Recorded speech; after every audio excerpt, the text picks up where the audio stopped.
आप सभी को प्रभु यीशु मसीह के पवित्र नाम में जय मसीह की। आज के इस संध्याकालीन प्रार्थना सभा में आप सभी का स्वागत करते हैं, आप सभी को आमंत्रित करते हैं। आइए आज हम प्रभु के वचनों के द्वारा, उनके पवित्र शास्त्र के वचनों के द्वारा अध्ययन करते हुए, मनन करते हुए हम लोग प्रार्थना करने पाएँ। आज विशेषकर प्रभु की सामर्थ, प्रभु की आत्मा हम सभी के जीवन में होने के लिए, प्रभु की उपस्थिति हम सभी के हृदयों में, हम सभी के मनों में होने के लिए प्रभु से प्रार्थना करेंगे। आज बहुत से लोग अभी भी अंधकार के हाकिम तले, उनके हाथों तले दबे हुए हैं, यानी जकड़े हुए हैं, उस गुलामी के जंजीर में पड़े हुए हैं। आज ऐसे बहुत से लोग हैं जो कि तमाम तरह के बुराई में, तमाम तरह के गलत कार्यों में एक प्रकार से गुलाम बने हुए हैं, एक प्रकार से उस बंधन में जकड़े हुए हैं और अभी भी वो छुटकारा पाना चाहते हैं, अभी भी वो चंगाई पाना चाहते हैं, उस बंधन से आज़ाद होना चाहते हैं, स्वतंत्र होना चाहते हैं, मगर शायद कहीं न कहीं वो आज अभी आज़ाद स्वतंत्र नहीं हो पा रहे। आज आपकी भी स्थिति शायद ऐसी होगी, आप भी तमाम तरह की बातों में, तमाम तरह के कुछ गलत कार्यों में अभी भी उसी बातों में अभी बंधे होंगे, शायद गुलामी में बने होंगे, उस बातों के बंधन में जकड़े होंगे, तमाम तरह के बुरी आदतों में फंसे होंगे। ऐसी आपकी हालत, ऐसी आपकी दशा होगी, हमें नहीं मालूम, मगर ऐसा है तो आप प्रभु के वचन को पढ़ें और प्रभु को अपने जीवन में आप आमंत्रित करें, स्वागत करें, ताकि प्रभु की आने से, प्रभु की आत्मा की उपस्थिति होने से आप उस बंधन से जिसमें आप जकड़े हुए हैं, गुलामी में फंसे हुए हैं, आज़ाद नहीं हैं, उससे आप आज़ाद और स्वतंत्र हो जाएं। हम पढ़ें, एक वचन पढ़ते हैं, 2 कुरिन्थियों 3 अध्याय का 17 वचन। तो उसमें इस प्रकार से लिखा हुआ है, प्रभु तो आत्मा है और जहाँ कहीं प्रभु का आत्मा है वहाँ स्वतंत्रता है। प्रभु के पवित्र शास्त्र में लिखा हुआ है कि प्रभु आत्मा है। प्रभु यीशु मसीह पवित्र पिता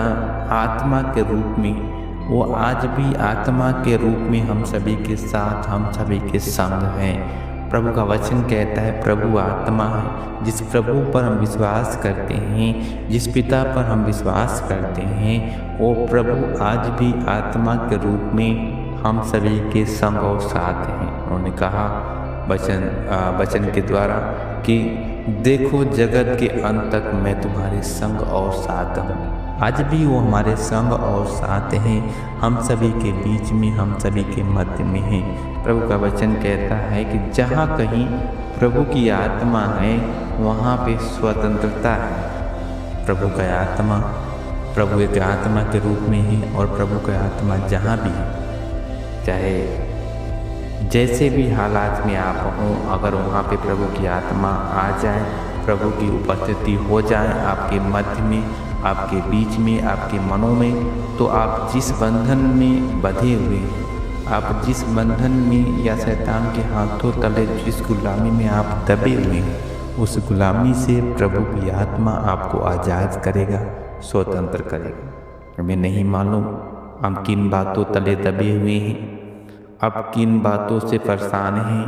या अपने आप को गुलामी में महसूस कर रहे हैं, बंधन में जकड़े हुए महसूस कर रहे हैं, जंजीर में जकड़े हुए महसूस कर रहे हैं, हमें नहीं मालूम, मगर आप किसी बात से परेशान हैं और हताश हैं, निराश हैं, आप उससे बाहर निकलना चाहते हैं, आप उससे बातों से आज़ाद होना चाहते हैं, तो प्रभु को आप अपने जीवन में आमंत्रित करें, प्रभु की आत्मा को अपने जीवन में उपस्थित करें। प्रभु का वचन कहता है कि देख मैं द्वार पर खड़ा होकर खटखटाता हूँ, और जो कोई मेरी आवाज़ को सुन करके अपने मन की दरवाजे को खोलता है, मैं उसके भीतर आऊँगा। और प्रभु जब भीतर आता है, प्रभु जब साथ होता है, तो आपके जीवन की जो भी अंधकार की जंजीरें हैं वो सब टूट जाती हैं, दूर हो जाती हैं, क्योंकि प्रभु का वचन कहता है कि प्रभु आत्मा है और जहाँ कहीं प्रभु की आत्मा है वहाँ पे स्वतंत्रता, आज़ादी, छुटकारा है। आज बहुत से लोग अंधकार की ओर जा रहे हैं, आज बहुत से लोग अंधकार के हाकिम तले अभी दबे हुए, उस शैतान की युक्तियों में फंसे हुए हैं, आज़ाद होना चाहते हैं मगर कहीं ना कहीं वो आज़ाद नहीं हो पा रहे, छुटकारा नहीं पा रहे, उस गुलामी के बंधन से पार नहीं हो पा रहे। हमारे प्रभु का वचन कहता है कि अगर आप प्रभु में हैं और प्रभु की आत्मा आपके जीवन में, आपके घर परिवार के लोगों के जीवन में, आपके घर परिवार में अगर प्रभु की उपस्थिति है, प्रभु की मौजूदगी है, तो आप हर प्रकार के बंधन से आज़ाद हैं, छुटकारा है। अगर हम देखें घटना को सिर्फ पौलुस और सिलास के बारे में, तो जब उनको राजा के द्वारा जब पकड़ा गया, उन्हें बंदी गृह में डाला गया, वचन बताता है कि उनके हाथ पांव में काट ठोक दिया गया, उनके हाथों को सीकड़ों में बांध दिया गया और बांध करके बंदी गृह यानी जेल में डाल दिया गया। अगर हम लोग पढ़ें प्रेरितों के काम 16 अध्याय के 25 वचन में पढ़ें तो उसमें लिखा हुआ कि वो इस आधी रात के लगभग पौलुस और सिलास प्रार्थना करते हुए परमेश्वर के भजन गा रहे थे और कैदी जो उनके आसपास जो और लोग जेल में बंद थे, कैदी लोग बंद थे, वो लोग उनके सुन रहे थे। ये पौलुस और सिलास जो प्रभु के भक्त थे, प्रभु के ऊपर विश्वास करते थे, इनको किसी कारणवश प्रभु के प्रचार करने के कारण, उनके वचन को सुनाने के कारण, लोगों के बीच में जा कर के सुसंदेश को बताने के कारण वहाँ का राजा जो था उन्हें पकड़ करके दरोगा के हाथ में सौंपा, सिपाही के हाथ में सौंपा और कहा कि इन्हें चौकसी से देख रेख करें। और राजा का आदेश पाकर के वहाँ का सिपाही उनके हाथ पाँव में काट यानी लकड़ी का कुछ बना करके ठोक दिया ताकि ये भाग ना सके। उनके हाथों को, उनके पैरों को सीकड़ों से भी बांध दिया, मगर फिर भी पौलुस और सिलास प्रभु में भजन गा रहे थे और प्रार्थना कर रहे थे। वचन कहता है 26 पद में, इतने में एकाएक बड़ा सा भूकंप आया और यहाँ तक कि बंदी गृह की नींव हिल गई और तुरंत सब द्वार खुल गए और सबके बंधन खुल पड़े। प्रभु का वचन कहता है कि सबके बंधन, जो इतने लोग बंधन में थे, जितने लोग उस गुलामी में थे, उन सभी के बंधन प्रभु की आत्मा के आने के द्वारा, प्रभु की आत्मा के उपस्थित होने के द्वारा उनके बंधन ही नहीं परंतु जिस जेल में थे उस जेल का दीवार भी गिर पड़ा और सब लोग आज़ाद हुए।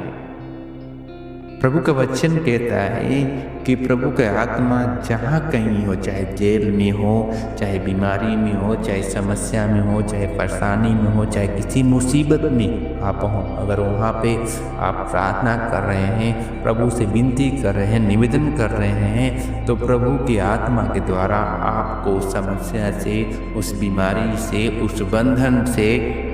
उस बड़े मुसीबत से प्रभु आज़ाद करेंगे, छुटकारा देंगे, स्वतंत्र करेंगे। क्योंकि प्रभु का वचन कहता है कि जहाँ कहीं आत्मा है, प्रभु की आत्मा है, प्रभु की उपस्थिति है, वहाँ पे स्वतंत्रता और आज़ादी है। प्रभु ने हम सभी को एक बार फिर आज़ाद करने के लिए, हम सभी को उन तमाम तरह के बुराई से, तमाम तरह की समस्याओं से छुटकारा देने के लिए आज भी वो हमारे दिल के दरवाजे के पास खड़े हैं। मन में प्रभु की आवाज़ को पहचान करके, उनकी आवाज़ को पहचान करके अगर हम अपने मन में उनको आमंत्रित करते हैं, अपने जीवन में उनका स्वागत करते हैं, तो प्रभु जब आएंगे तो हम सभी के अंधकार रूपी जीवन, जो अंधकार में हम फंसे हैं, दबे हुए, उन सभी से हम सभी आज़ाद और छुटकारा पा जाएंगे। हमें नहीं मालूम आपके जीवन में क्या समस्या, तकलीफ, परेशानी है, आप किस बंधन में आप जकड़े हुए हैं, मगर अगर हैं, अभी भी आप गुलामी में हैं, शैतान के बंधन में जकड़े हुए हैं, तो आप प्रभु में जरूर प्रार्थना करें, निवेदन करें और प्रभु को अपने जीवन में आप आमंत्रित करें, ताकि प्रभु के आने से आपके जीवन की सारी समस्या, आपके जीवन के सारे बंधन टूट जाएं और प्रभु के नाम में आप चंगाई पा करके, छुटकारा पा करके उनका धन्यवाद करने पाए। सो आज के वचन से परमेश्वर आप सभी को आशीषित करें। हम उम्मीद करते हैं कि आप सभी को आज का ये वचन पसंद आया होगा। अगर आप अपने लोगों को भी छुटकारा देना चाहते हैं, उन्हें भी आज़ाद कराना चाहते हैं, तो आप इस वीडियो को, इस प्रार्थना वचन को आप अपने लोगों में शेयर करें और कमेंट करें, और हमारे चैनल ग्रेसफुल गॉस्पेल को सब्सक्राइब करना ना भूलें। एक बार फिर से आप सभी प्रिय भाई बहनों को प्रभु यीशु मसीह के पवित्र और मीठे नाम में जय मसीह की।